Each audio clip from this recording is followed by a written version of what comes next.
오늘의 사연 시작합니다. 안녕하세요.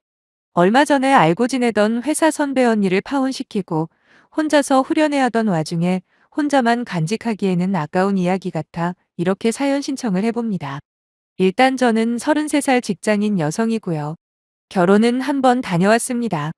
이번에 제가 파혼시킨 회사 선배 언니와는 제가 입사할 때부터 친분을 유지하던 사이예요. 그런데 왜 해코지를 했는지 궁금하시죠? 전부 다 그럴 만한 이유가 있습니다. 사실 여건만 허락한다면 평생 따라다니면서 괴롭혀주고 싶은 만큼 저한테 몹쓸 짓을 했거든요. 물론 저랑 이혼한 전 남편 역시 그 언니랑 짜고 제 인생을 망가뜨린 주범 중에 하나고요. 남편을 처음 만나게 된 건 3년 넘게 다니던 첫 회사를 그만두고 이직을 하면서였습니다. 당시 제게 업무를 알려주는 역할을 담당했던 남편은 한눈에 보기에도 훤칠한 외모에 말빨 또한 장난이 아닌 사람이었죠. 180이 넘는 키에 갸름한 얼굴과는 달리 탄탄한 근육질의 몸매를 자랑하던 남편은 알고 보니 회사에서 이미 사내 커플을 3번이나 했을 만큼 회사 여직원들에게 인기가 많았더라고요. 남편에 대한 그런 소문들을 제게 알려준 게 바로 저의 철천지 원수가 된 회사 선배 언니였고요. 선배 언니는 제게 다른 건 몰라도 남편만큼은 조심해야 한다고 경고를 해주면서 남편 보고 여직원 킬러라고 하는 겁니다. 무슨 여직원들이 남편이랑 함께 일만 하면 정신을 못 차린다면서요. 자기는 남편이 그렇게 매력이 있는지 모르겠다고 자기도 여자지만 여자들의 심리는 알 수가 없다는 말까지 보태더군요. 말을 들어보니까 이미 남편이 지금까지 여직원들과 3번이나 사내 연애를 하다 헤어졌는데 그 3명 모두 그만뒀다는 거예요. 그러니 저보고는 괜히 마음 혹해서 분란 만들지 말라고 미리 귀띔을 해주는 거였지요. 저는 제 분수를 알기에 그럴 일 없을 거라고 안심을 시켜줬습니다. 사실 제가 외모적으로 그렇게까지 남자들에게 인기 있는 편이 아니거든요. 뭐 그렇다고 연애 경험이 아예 없는 건 또 아닙니다. 단지 제 분수를 알고 있다거나 할까요? 그래서 남편과 제가 깊은 사이가 될 거라고는 전혀 상상도 못했던 거죠.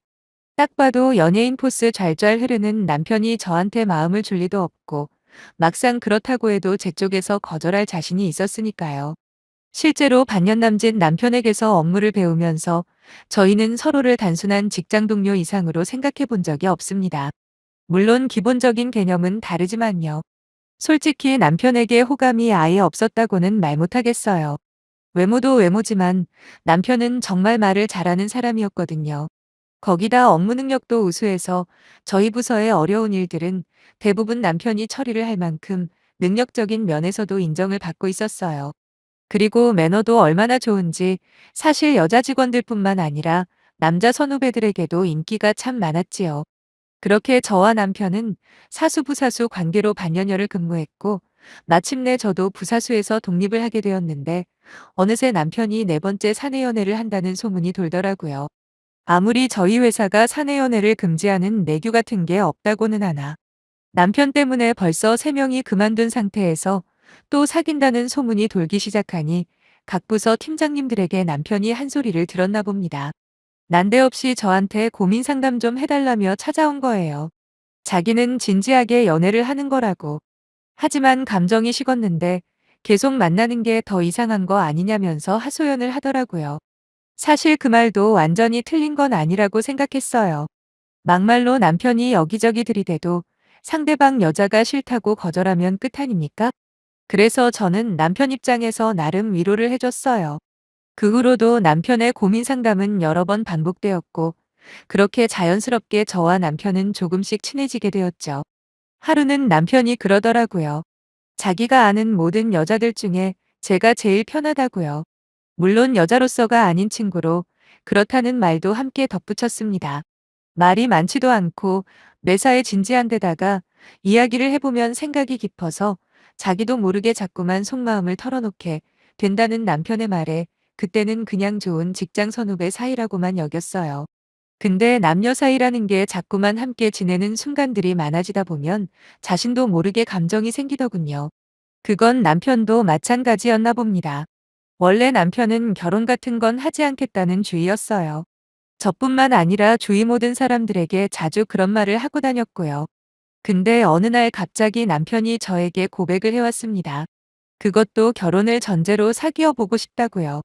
솔직히 말해서 싫지 않았어요. 연애 문제만 빼놓고 보면 남편은 누구에게나 싹싹하고 일자라는 그런 남자였거든요. 몇 번의 거절에도 계속해서 다가오는 남편을 저는 결국 밀어내지 못했고, 그렇게 저희는 비밀 연애를 시작했네요. 비밀 연애는 제 생각만이 아니었습니다. 남편 역시 이제는 정말 진지하게 저를 만나고 싶다면서, 그러기 위해선 주위 사람들의 불편한 시선이 거슬린다고 하더라고요. 바보 등신처럼 그 당시에는 그런 남편이 이제는 변하는가 보다 하고 믿었네요. 1년 동안 아무도 모르게 저희는 사랑을 키워갔고, 마침내 결혼까지 하게 되었는데, 저희 부모님 두 분 다 남편을 참으로 좋게 봤습니다. 인상도 서글서글하니 사위감 하나는 잘 골랐다고 하시면서요. 물론 하나 있는 남동생은 왠지 모르게 불안하다는 말을 했지만 전혀 신경 쓰지 않았어요. 그저 질투로 하는 말이라고 치부하고 넘겼지요. 지금 와서 보면 남동생만이 남편의 실체를 제대로 꿰뚫어 봤던 것 같아요. 그리고 저희 결혼 소식에 가장 놀랐던 건 바로 저희 회사 사람들이었습니다. 그동안 용케도 숨겨왔다면서도 걱정 반 축하 반 뭐 그런 분위기였죠. 아무튼 결혼하고 몇 달 동안은 정말 행복 그 자체였던 것 같아요. 둘이 같이 출퇴근하고 업무도 서로 도와가며 누가 봐도 부러울 만큼 다정한 부부였죠. 그러다 제가 교통사고를 크게 당하는 바람에 최소 한 달은 꼼짝없이 병원 신세를 지게 되는 일이 있었어요. 안 그래도 건강 상태가 안 좋아서 걱정하던 차였는데 떡 본 김에 제사 지낸다고 이참에 회사를 쉬는 게 어떠냐며 남편이 제안을 하는 겁니다. 저는 남편이 먼저 그리 말해주니 참 고마웠죠. 집안일도 잘 도와주고 항상 저를 먼저 생각해주는 남편이었기에 한치의 의심도 하지 못했네요. 그렇게 저는 회사를 그만두게 되었고 건강을 회복하는 즉시 아이를 가지기로 계획을 짰어요. 아마 그때쯤부터였을 겁니다. 남편과의 관계가 점점 소원해지기 시작한 게 말이죠. 지금 생각하면 결혼하고 딱 3개월 정도만 진짜 부부였던 것 같아요. 제가 집에서 쉬면서부터 남편은 저를 소 닥보듯 하기 시작했고, 주말이면 같이 데이트하자 꼬셔도 귀찮아 죽으려고 하더라고요. 나중에는 주말에도 회사 핑계를 대며 밖에서 시간을 보내는데, 그러다 보니 같이 보내는 시간이 현저하게 줄어들었습니다. 당연히 아이 소식도 없었고요. 결혼할 당시만 해도 자기가 먼저 아이는 빨리 가지고 싶다 해놓고, 정작 제가 아이 이야기를 할 때면 자꾸만 딴청을 피우는 거예요. 함께 병원이나 클리닉 같은 곳을 가자고 해도 맨날 바쁘다는 말만 할 뿐 전혀 적극적이지가 않았죠. 이런 생활이 이어지다 보니 당연하게도 부부싸움 횟수가 늘어가더라고요. 한 번은 이대로는 지내다가는 정상적인 부부관계로 다시는 못 돌아갈 것 같아서 날 잡고 남편이랑 긴 시간 대화를 했습니다. 뭐가 그렇게 불만이냐고 물어봤더니 한참을 망설이던 남편이 그러더군요. 제가 집에만 있다 보니 너무 퍼질러져 있는 것 같대요. 집에서 빈둥빈둥대면서 살만 찌고 꾸미는 경우도 없다고, 그래서 여자처럼 안 느껴진답니다. 사실 여자로서 자존심도 많이 상했지만 어쩌겠습니까? 남편이 노력을 하지 않는다면 저라도 해야겠다는 생각에 다음 날부터 저는 직장을 구하기 시작했죠. 그리고 틈나는 대로 운동도 했어요. 어느 정도 시간이 지나면서 저는 기존의 몸무게보다 더 많이 살도 빼고, 거기다 운 좋게 전에 다니던 회사보다 훨씬 더 좋은 조건으로 일자리도 구했습니다. 그 덕분인지 예전만큼은 아니었지만 남편과의 관계도 조금씩 회복이 되었어요. 그리고 제가 직장을 다니기 시작한 지 얼마 지나지 않아 또 하나의 기쁜 소식이 찾아왔습니다. 바로 임신에 성공을 한 거지요. 병원에서 당분간은 지켜봐야 한다고, 아직은 확실하게 자리를 잡은 게 아니니까 일단은 혼자만 알고 있으라고 하더라고요. 너무 기뻤어요. 그 길로 한의원에 가서 여성과 아이에게 좋은 보약도 짓고 최대한 몸조심을 하기 시작했습니다. 그리고 얼마 후 확실한 임신이라는 소식을 듣자마자 저는 저희 부모님부터 남편한테 모두 알렸고요. 당연히 양가 부모님은 정말 좋아하셨습니다. 그런데 정작 가장 축하해줘야 할 남편은 표정의 변화가 거의 없었어요. 처음에는 너무 갑작스러운 일이라서 그런가 보다 했습니다. 그러거나 말거나 저는 아이밖에 보이지가 않았어요.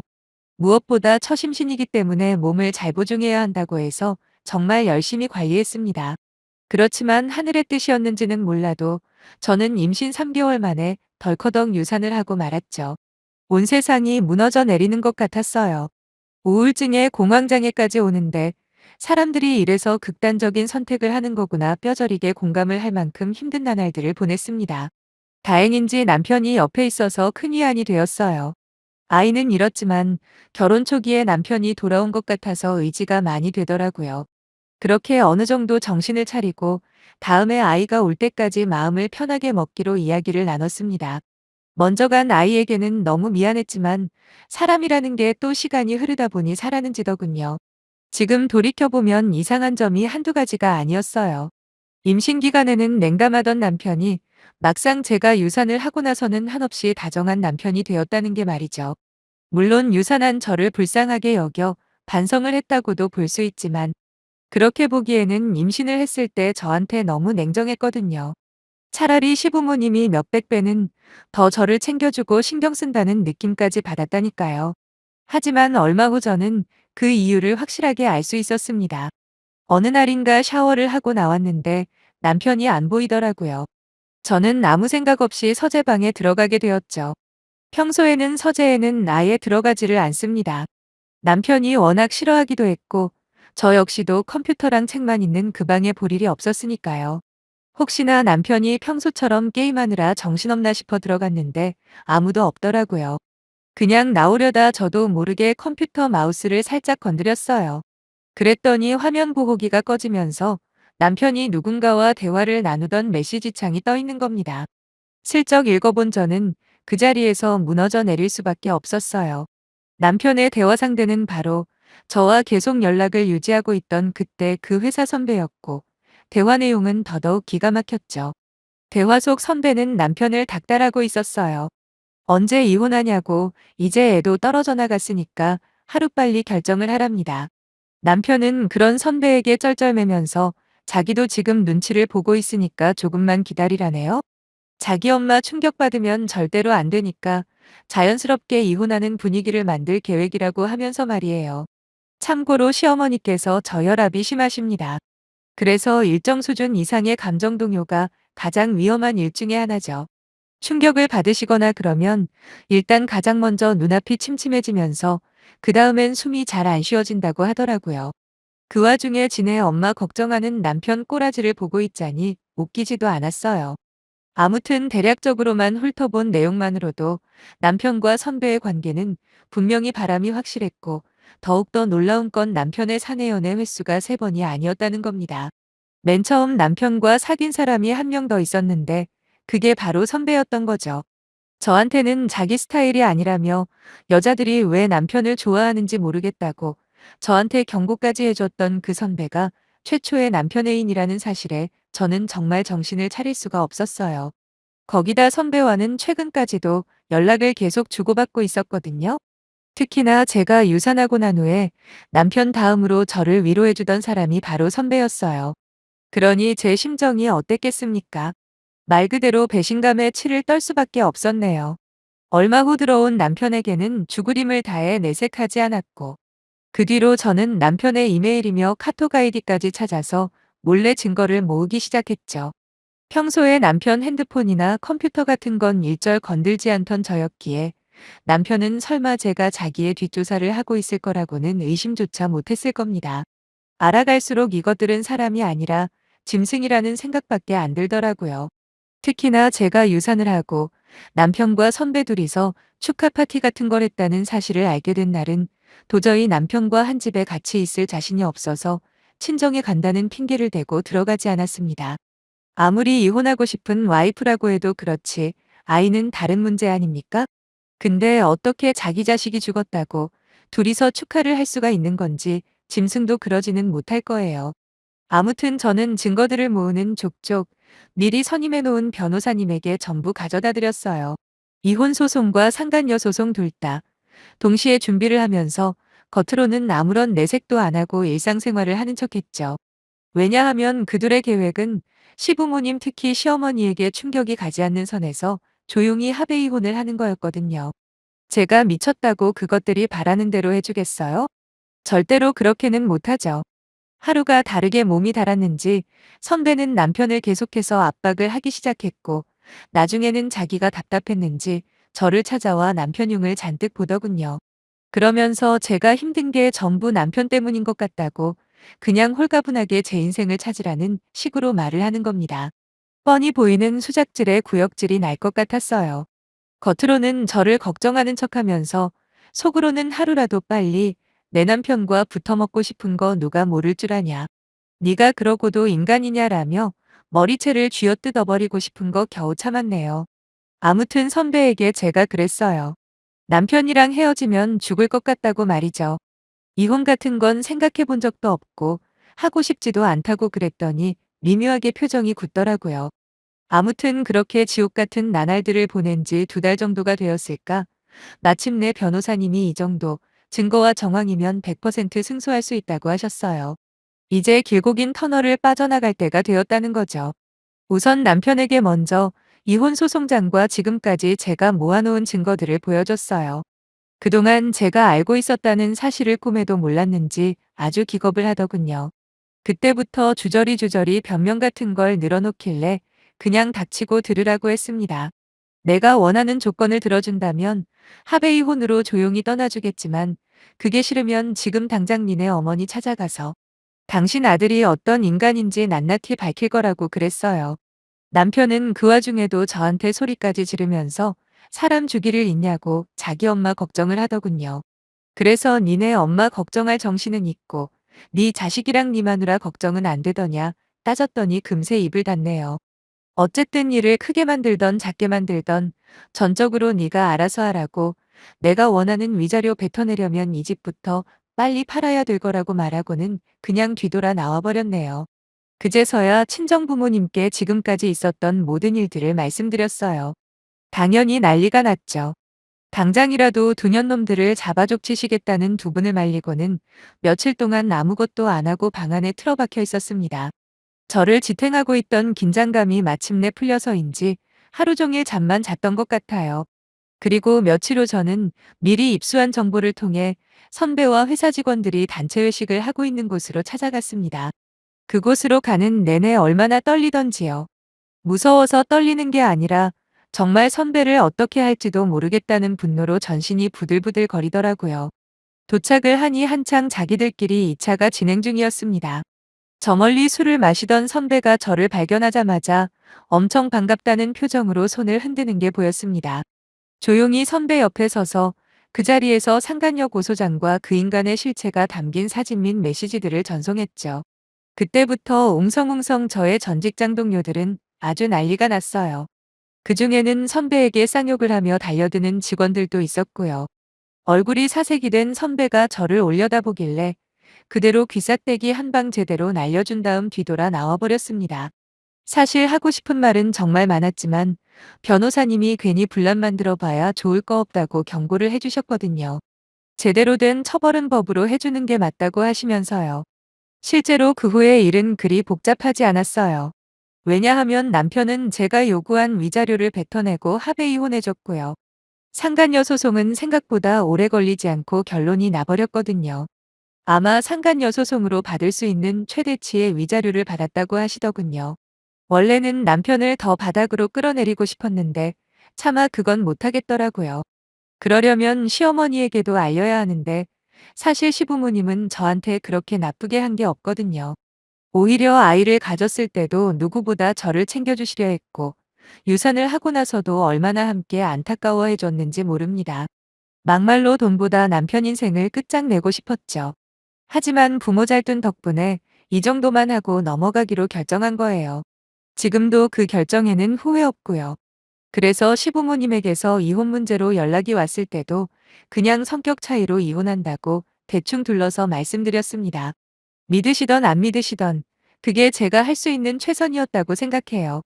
그리고 남편과 선배는 당연히 회사를 그만뒀어요. 생각해보세요. 아무리 얼굴이 두꺼워도 그런 개망신을 당했는데 멀쩡히 회사를 계속 다닐 사람이 있을까요?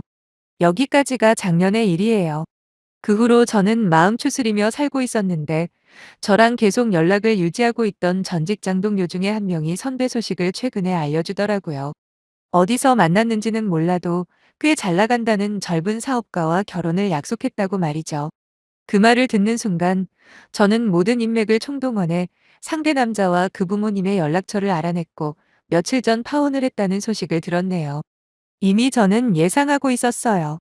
왜냐하면 제가 그들에게 보낸 건 선배의 상간녀 소송 판결문이었거든요. 듣기로는 선배네 집안이 완전 아수라장이 되었답니다.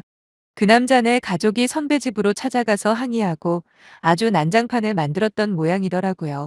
뭐 선배는 혼자 열받아서는 주위 사람들한테 제 욕을 하고 다닌다는데 저는 상관없습니다. 어차피 자기도 직접 저한테 연락할 용기는 없는 것 같은데 모르면 몰랐지 않은데 그냥 넘어갈 수는 없죠. 앞으로도 얼마든지 새로운 남자 구해보라고 하세요. 저는 그때마다 꼬박꼬박 그 여자 상간녀 판결문만 보내주면 되니까요. 유일한 방법은 그런 치부까지 모두 이해해줄 남자를 찾는 건데 아마 쉽지는 않을 겁니다. 저도 세상 살아보니까 만만해 보이는 사람은 평생 만만한 대접밖에 못 받더라고요. 독할 때는 한없이 독해질 줄도 알아야 이 험한 세상 할 말하며 사는 거 아니겠습니까? 지금부터라도 제대로 독하게 살아보려고요. 저도 잘한 거 하나 없다고 인정하는 바라 힘내라는 말 부탁할 염치는 없네요. 모쪼록 잘 살아보도록 하겠습니다. 이렇게라도 털어놓으니 조금은 마음이 가벼워진 것 같네요. 감사합니다.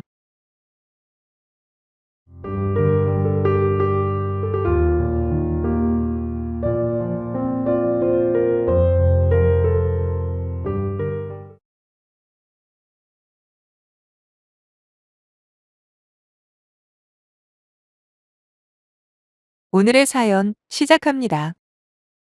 저는 서울에서 살고 있는 결혼 2년 차 되는 새댁입니다. 같은 직장에서 만난 남편은 참 착하고 성실한 사람이에요. 거기다 아직까지 신혼이라 그런지는 몰라도 제 말에 늘 귀 기울여주고 저만 생각하는 좋은 남편이죠. 그래서 지금까지 크게 싸운 적 없이 깨볶아가며 살고 있어요. 그런데 제가 왜 이렇게 사연을 쓰게 되었는지 궁금하시죠? 그건 바로 저만 보면 못 잡아먹어서 안달인 시부모님 때문입니다.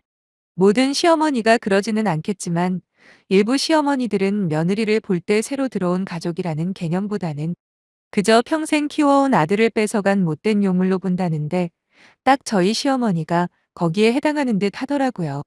뭐가 그렇게 마음에 안 드시는지 하나부터 열까지 전부 다 트집을 잡으시는데 짜증이 나서 남편한테도 몇 번 말한 적이 있습니다. 당연히 제 말을 들은 남편이 시부모님한테 항의를 했겠죠? 그런데 그날 바로 전화가 와서는 착한 아들 조종해서 잘 지내던 부모 자식 간에 이간질하는 못된 며느리 취급을 하는 겁니다. 그러면서 시부모가 며느리 눈치 보며 살게 한다고 어찌나 억지를 쓰시던지 그 뒤로는 속 시끄러워 한 귀로 듣고 한 귀로 흘리면서 살았네요. 남편과 제가 결혼할 당시 저희 집이나 남편 집이나 남들처럼 큰 금액을 도와주실 형편이 안 되었어요. 양가 모두 겨우 노후만 해결된 상태였거든요. 그래도 저와 남편이 열심히 모아둔 돈과 신혼부부 대출을 이용하면 어느 정도 살만한 전셋집 하나는 얻을 수 있었기에 일절 도움 안 받았네요. 물론 애초에 바라지도 않았고요. 지금까지 이렇게 사람 구실할 만큼 키워주신 것만 해도 감사한 일인데 굳이 결혼 비용까지 부담을 드리고 싶지 않았기도 했고 아무리 가족 간이라도 몇 천만 원이나 되는 큰 금액을 신세진다면 분명히 앞으로 어느 정도 기대를 할 텐데 그것도 싫었고요. 남편에겐 위로 누나 한 명, 아래로 남동생이 있는데 둘 다 남편처럼 괜찮은 사람입니다. 신우도 도련님도 만날 때마다 친근하게 대해주고 별다른 간섭도 안 합니다. 현재 시부모님은 경기도에서도 아주 외곽에 소규모로 농사를 지으며 살고 계시는데 신우와 도련님 모두 그 근처에서 함께 살고 있어요. 유일하게 남편만 서울의 대학교를 입학해서 그때부터 지금까지 쭉 서울에서 살고 있는 데에 비해 저 같은 경우에는 서울에서 태어나 쭉 한 동네에서 살고 있습니다. 그런데 시어머니는 제가 서울 사람이라는 것도 마음에 안 들어 하시더라고요. 서울 사람들은 워낙에 깍쟁이라고 자기밖에 모른다는 말을 자주 하셨죠. 실제로 제가 바른 소리라도 좀 할라치면 저것 보라고 서울 깍쟁이라 저렇게 자기만 안다고 하면서 무턱대고 비난부터 하셨는데 처음엔 얼마나 서운하던지요. 일단 사람 말을 들어보고 판단하던가 하셔야지 듣기 싫은 소리라고 제 출신 지역을 엮어 나무라기만 하시니 대화 자체가 안 되더군요. 그러다 보니 신혼 초에 한 달에 2번 넘게 방문하던 횟수도 점점 줄어들게 되고 전화도 잘 안 하게 되는 거예요. 주말에 차 막히는 것까지 감안하면 시가까지 왕복 3시간이 훌쩍 넘는 중장거리예요. 아무래도 신혼이다 보니 둘 다 일해야 하는 평일에는 시간이 없어서 못한 데이트를 하고 싶은 마음이 컸지만 그래도 며느리로 새로 들어갔는데 자주 보고 친해지면 좋겠다 싶어서 제가 먼저 가자고 한 겁니다. 하지만 갈 때마다 기분 좋게 돌아오는 경우는 거의 없고 대부분 시어머니의 모진 소리에 상처만 입고 올 때가 많다 보니 차츰 거리를 두게 되더군요. 하지만 남편 얼굴 봐서 최소한 할 건 했다고 생각해요. 매달은 아니지만 기념일이나 명절 때면 용돈도 챙겨드리고 전화도 일주일에 한 번은 해서 안부 여쭙고 그랬습니다. 시가에 방문하는 건 아무래도 뜸해졌죠. 갈 때마다 좋은 소리 한 번 못 들었으니까요. 거기다 그때가 4인 이상 집합금지 기간까지 있어서 한 달에 한 번도 가지 못했는데 하루는 시어머니에게 전화가 와서 받았더니 잔뜩 심술이 난 목소리로 얼마나 잘난 며느리가 들어왔는지 얼굴 까먹겠다고 비아냥 대시는 거예요.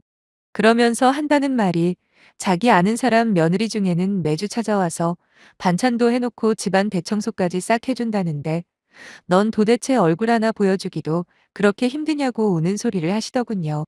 자기가 뭐 반찬을 해달랬냐, 그렇다고 오면 일을 시키기를 하냐, 겨우 몸만 달랑 와서 해주는 밥 먹고 가는 게 전부면서 그것마저도 이 핑계 저 핑계 대면서 꾀를 부리니 지지리도 며느리 복 없다는 말씀을 하는데 진짜 기가 막혔습니다. 말이야 바른 말이지. 시가에 내려갈 때마다 어땠는지 아세요? 아들 내외 내려온다고 상다리 부러지게 음식해주기 바라지도 않아요. 하지만 말라비틀어진 김치와 식어 빠진 생선구이를 내어주는 거예요. 거기다 된장찌개는 처음 끓인 것도 아니라 먹던 거 다시 물 부어 데펴서 내놓으셨고요. 어떻게 알았냐고요?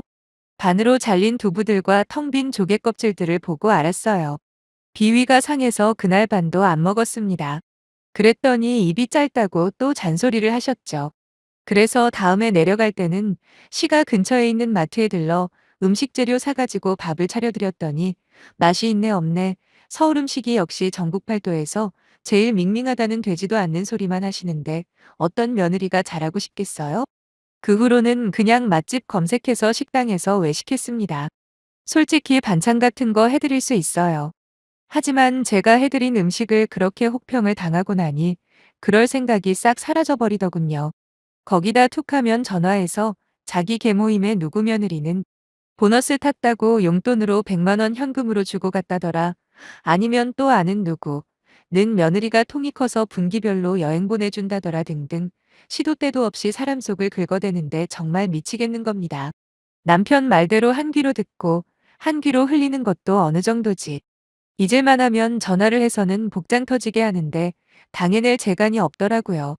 결국 저는 스트레스로 인한 위염에 걸려버렸고 불과 몇 달 전까지만 해도 약을 먹지 않으면 수시로 신물이 올라와 속 쓰려 밤에 잠도 제대로 못 잘 정도였네요. 겨우 비교질한다고 병까지 걸리냐고 하실지는 모르겠지만 안 당해본 사람들은 모릅니다. 속에서 끓어오르는 울화를 참는 게 얼마나 힘든지 말이에요. 물론 중간중간 남편이 시부모님께 자꾸 말도 안 되는 소리 하지 마시라고 그렇게 다른 며느리가 마음에 들면 거기 가서 사시라며 따져도 봤지만 그때마다 죽을 고생해서 키워줬더니 이제 마누라 치마폭에 쌓여 등신짓 한다는 욕망 먹을 뿐 아무 소용없더라고요. 그런다고 제가 시어머니가 해달라는 대로 해준 건 없습니다. 그럴 마음도 없고 여건도 안 되었죠. 저희는 아직 아이 계획은 없습니다. 결혼 전부터 이미 다 이야기한 부분이고 조금 더 돈을 모으고 아이를 가지는 게 여러모로 낫다 싶었거든요. 물론 신혼도 좀 더 즐기고요. 남편과 저는 둘 다 생산 직종이라 마음만 먹으면 근무 시간을 늘려서라도 돈을 더 벌 수 있어요.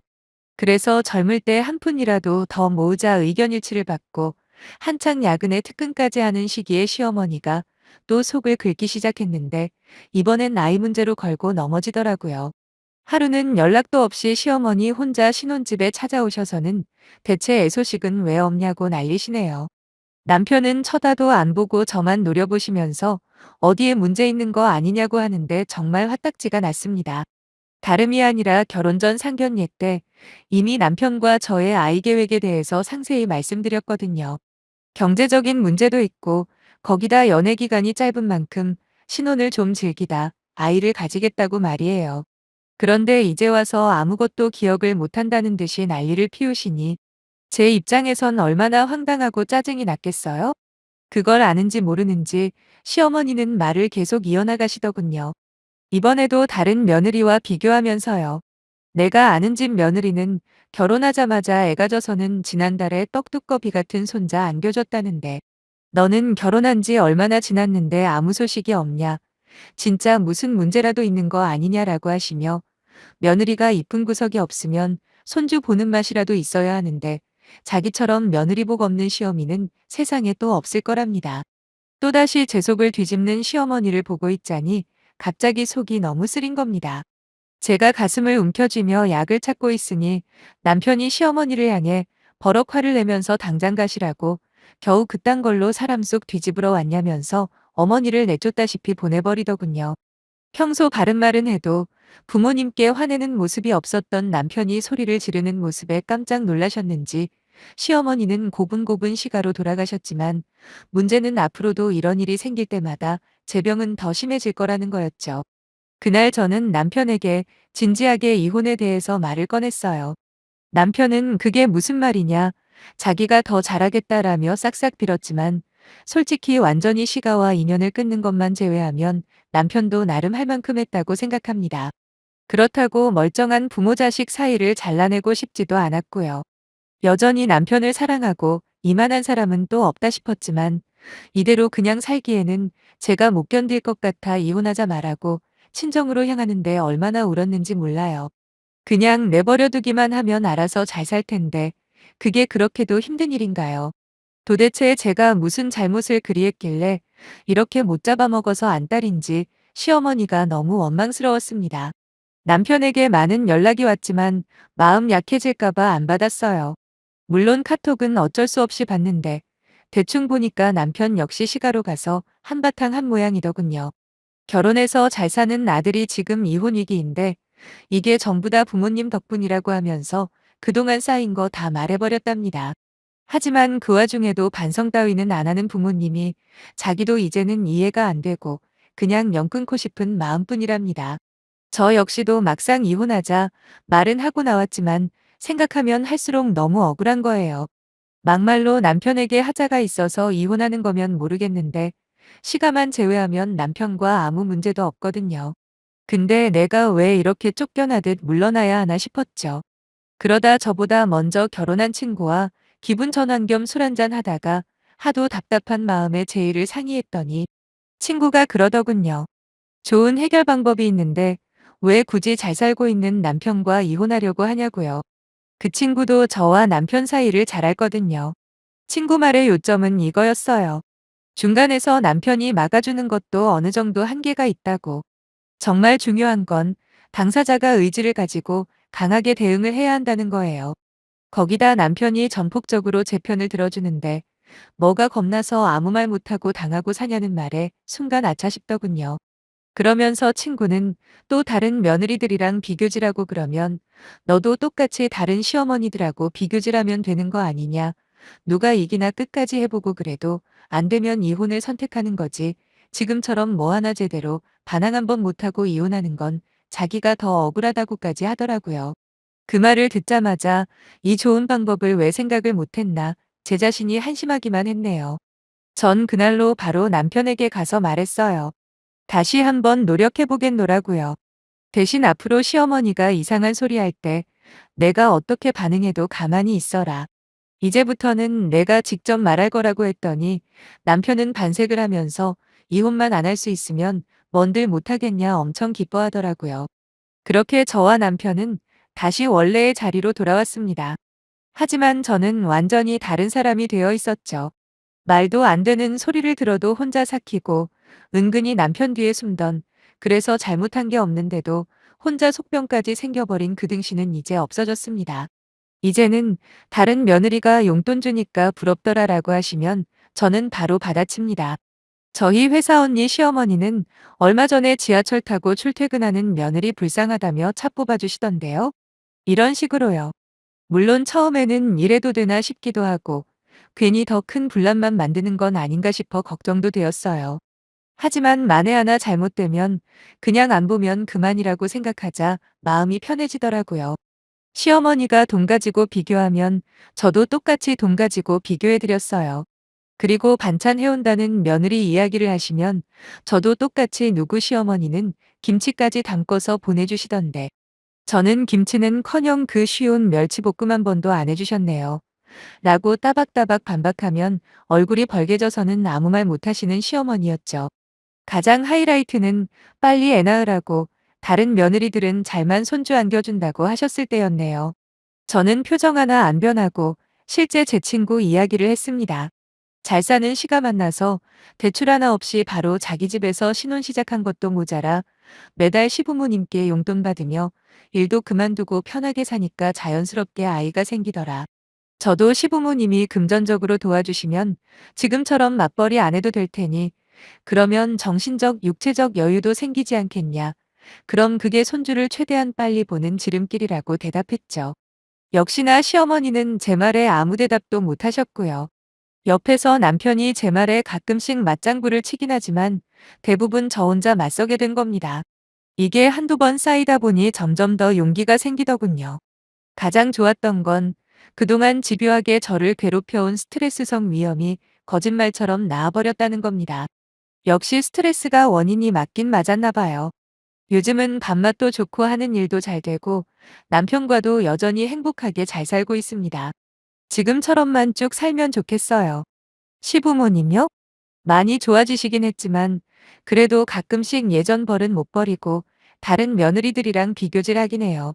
근데 아무 걱정 없습니다. 왜냐하면 제가 더 심하게 받아쳐 버리거든요. 시가와 인연 끊는 것보단 이렇게 지내는 게 훨씬 좋다고 생각이 되는데 여러분들 생각은 어떤지 궁금하네요. 아무튼 지금처럼만 잘 살겠습니다. 응원 많이 해주세요.